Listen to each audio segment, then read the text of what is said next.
Good morning. Good morning. I'm Bridget. And I'm Wendy. And this is Flickin' Beans. You can join us every Monday where we discuss a movie over coffee. Good morning, and how are you? I'm doing well this morning. I'm drinking my new favorite coffee creamer. What do you think? I can't tell what it is. You can't taste it? Maybe I didn't put enough in there. It's Pumpkin Munchkin. Oh, how cute. From Dunkin'. Dunkin' Pumpkin Munchkin. Stop. Their munchkins are their donut holes, and I guess they just decided to name the creamer that too, so the more marketing. I just heard a commercial for Wendy's. They have like these new chicken tenders, and they're so good that they've renamed their restaurant Tendies. It sounds good. Wish I ate chicken. I mean, you never know. Yeah, what's People really can in there? change. No. You might go back to eating chicken. Yeah. Or have a little tendy every once in a while. Ate those 2 hot dogs. And then Corey came to the bar and he had just been to the farmer's market. He was so excited over this weird cured meat. Okay. So I said, fine, I'll taste it. It didn't taste good to me. Yeah. And the texture was like a dried out eyelid. Ew.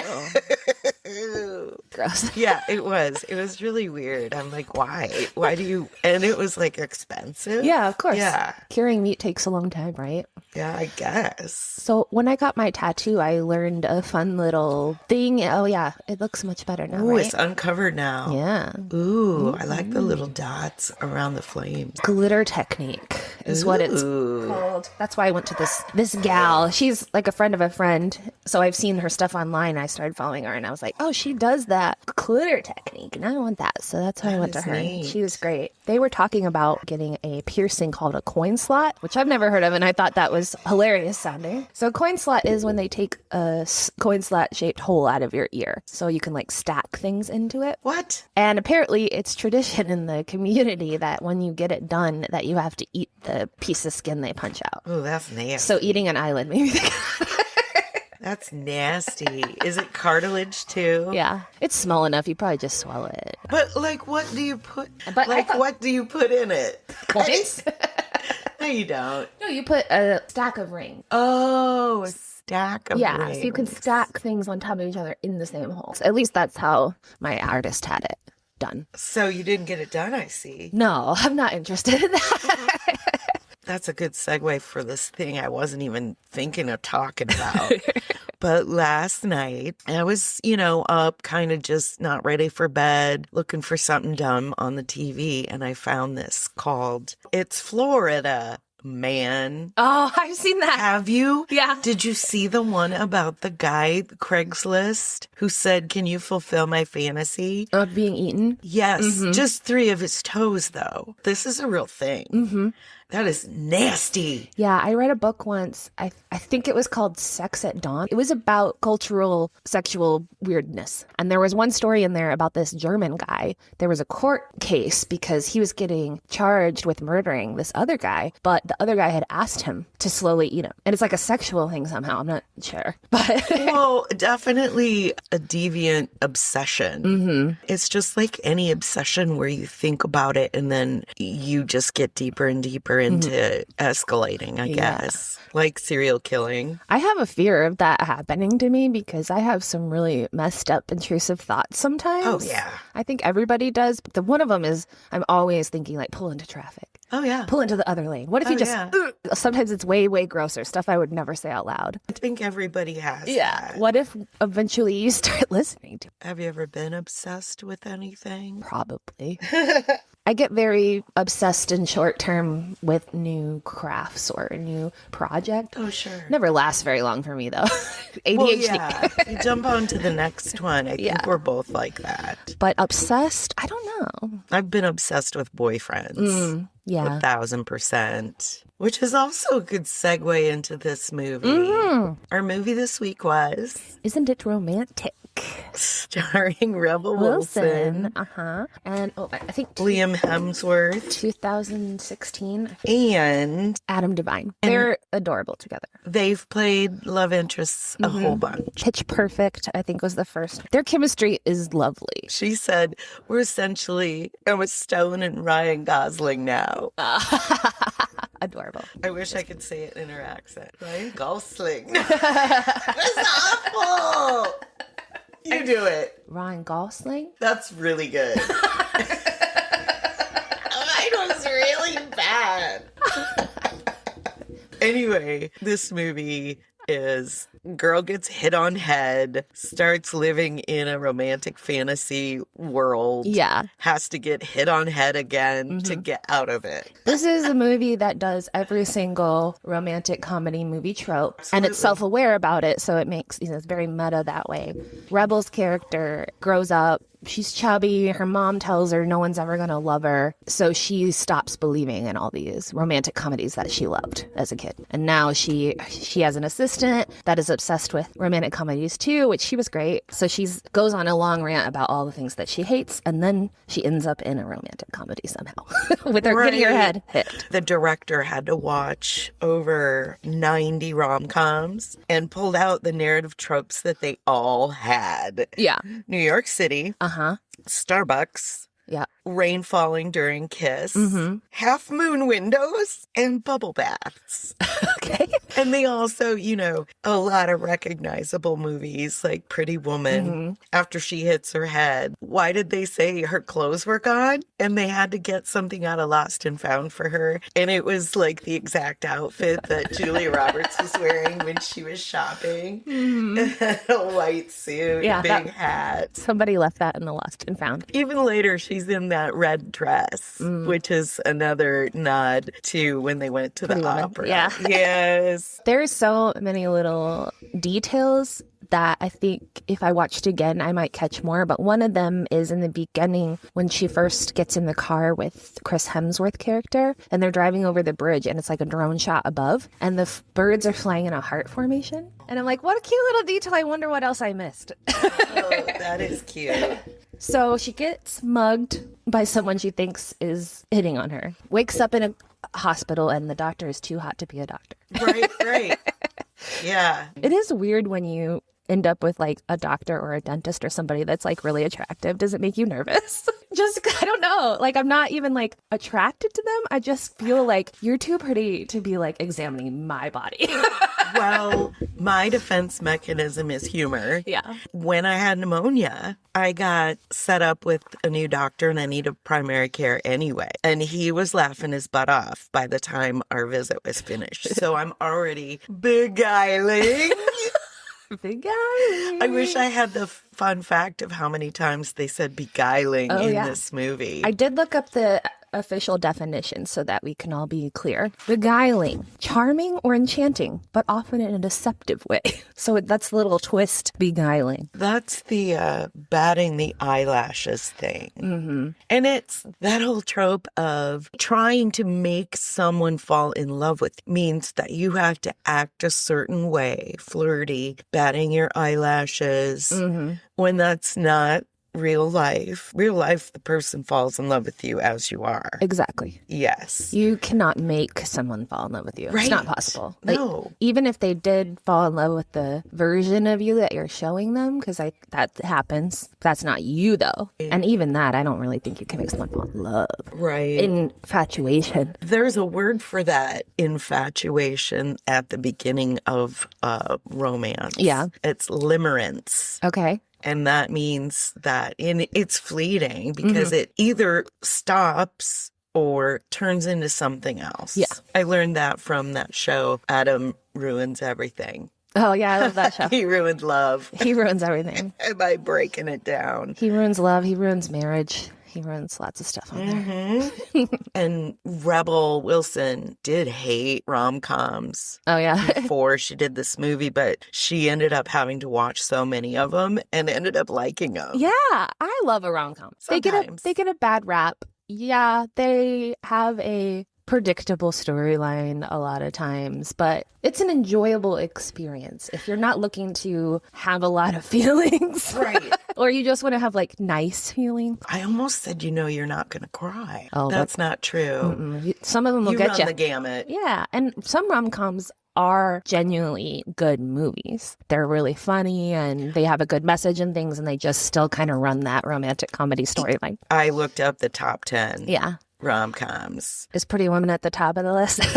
Pretty Woman is close to the end of the list because some of the older ones are up at the top. So I have a bit of trivia. Okay. I was curious because rom-com is just like I was thinking, well, I know they had romance movies, but they weren't rom-coms. They didn't have comedy in them in the olden days, or even books. So I was like, where did that originate? And I was surprised because I read it originated actually in the 1930s. Okay. During the Great Depression. And, you know, they needed something. Yeah. So it showed normal, I guess, people with their contemporary struggles, and always the protagonist is triumphing over adversity. Right. So the genre, this was the interesting part, because when you think about old movies and they're so tame, it was influenced by something called the Hays Code, which restricted romantic relationships, prohibited explicit mention of sexual relationships, leading films to rely on physical comedy and verbal sparring. That's totally it. Yeah. But that makes sense how, like, in Breakfast at Tiffany's, you know, Holly Golightly is like an escort. Right. But they never, ever, ever, you're just supposed to infer it. In between the lines. Yeah, in between the lines. Maybe humanity has always had a lot of darkness and fucked up shit, but it's funny that probably like at that time, people were doing way more fucked up shit in their regular lives, but you couldn't see it on TV. Now it's kind of opposite. Like we see all this stuff in video games and TV, but I feel like as people, we're not as terrible in general. Yeah. Oh my God. It's Florida, man. That is absolutely recommend that show. It's funny. The Mermaids episode. Oh, and if you haven't seen it, it is people with their crazy Florida stories, but the scenes being played by actors. Right. Yeah, similar to Drunk History. Exactly. It reminded me of that, yeah. Oh, it was great. It's so great. And I actually have a little fact about Florida man stories and why they've become so popular. Florida has looser rules about the press. They don't do their due diligence. Something about the way the law is allows them to go to print faster. So they get all these crazy stories of people doing shit in Florida and they print it right away. And sometimes it wasn't even true. It's amazing. So then it became, you know, the headlines started going out everywhere. Florida man, because I think Florida has its reputation's earned. But I also think that they could do the same thing for like every other state. That Arizona. Is super interesting, though. Yeah. Wow. Where One question is, are rom-coms helpful or hurtful? You know, when she was a child in the movie, it was something she hoped for. And then that hope just kind of faded as she got older and realized that life isn't all hearts and flowers. Yeah. I don't know. I definitely can see both ways. I think they give a nice, softer entertainment and they can bring joy. But if you're basing your romantic ideas on them, it's dangerous. But you know what? That's the first thing you're going to watch after a breakup. Oh, yeah. Oh, yeah. So they can be helpful and hurtful. Exactly. Like everything. Cathartic. Absolutely. To see someone come out of it loving themselves. I will often use a movie to make me cry when I can't. Right? Yeah, if I'm feeling like I need to cry about something, but my body is not doing it, I'll watch some movie that I know is going to make me cry. It is cathartic. The Notebook. That one's sad. Oh. Ooh. What is like your top cry movies? Like if you had to pick one to go watch, what? I think mine's My Girl. That's up there. I always cry at that one. I don't rewatch that one a lot though because it actually like guts me. Growing up, I remember the good joke was always Beaches. Oh, Beaches is good. Beaches is the cry baby movie. That's not really a rom-com though. Wind beneath my wings. That's more a friendship movie. I also like to watch the show We're Here. Have you seen that? It's on HBO. It's drag queens. They go into small towns and they meet with either already drag performers or people that are not drag performers, and they all do a drag show at the end and they all have great stories. And the show at the end makes me cry every single time. There's always something. Someone's mom is crying in the crowd, or dad didn't like that he was gay and he still showed up to the show, and you're like, oh. Needing a good cry, go watch that show. I could I'd cry at like a phone commercial. Yeah. There was this one coffee commercial, part of an assignment for English class. So we had to kind of rework a commercial, but without the product. Okay. That one made me cry because it had to do with the kid coming home from college and he brewed a pot of Folgers. I remember this commercial. Do you? Yeah. And the kid's name, I can't remember, but she was like, Michael. I can see the guy. I remember that commercial for sure. It left an impact. It sure did. That's a good commercial. Anyway, the whole thing is the thought of you're not whole. Right. Unless somebody comes to save you. That is a problematic story that gets told by rom-coms, is you can only be happy once you find your soulmate. And once you find your soulmate, you're going to be happy forever. Your life is just going to be good from there on out. And that's not how it works. The person that really loved her was there all along. So she thought she had to love him because it didn't work the first time. The general message, which we love, is love yourself. Exactly. Then you're ready. Finally, the curse is broken. The curse is broken. When you love yourself. She thinks she needs to love Chris Hemsworth because he shows up as the romantic lead. And he's Australian the second time she meets. I love it. He's American in the real world and Australian in her movie. Yeah, then she goes to Adam Devine and then herself. Question, would you want to stay in the romantic comedy? I don't know. It seemed pretty cool.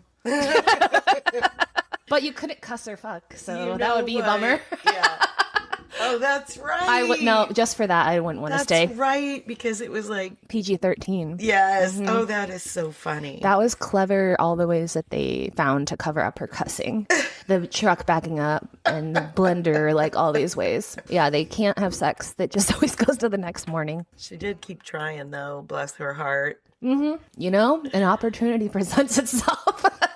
You know what this reminded me of? Hot Frosty. Oh, me too, actually. I loved Hot Frosty. I'm going to have to watch that again. I'm going to say I liked Hot Frosty better than this one. They're both good to me. I liked them both.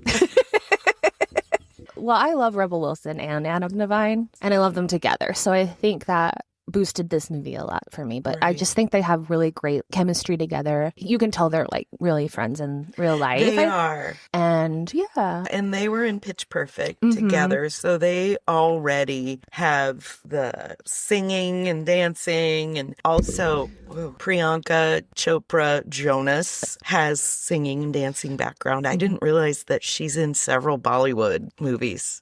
Okay, that makes sense. Yeah. There were all the montages. We love those. I do love a montage. When they wanted to do Express Yourself, Madonna had to approve their singing. Really? Yes. Cute. Okay. Before she would And let she them did. use the song. Yeah. That's awesome.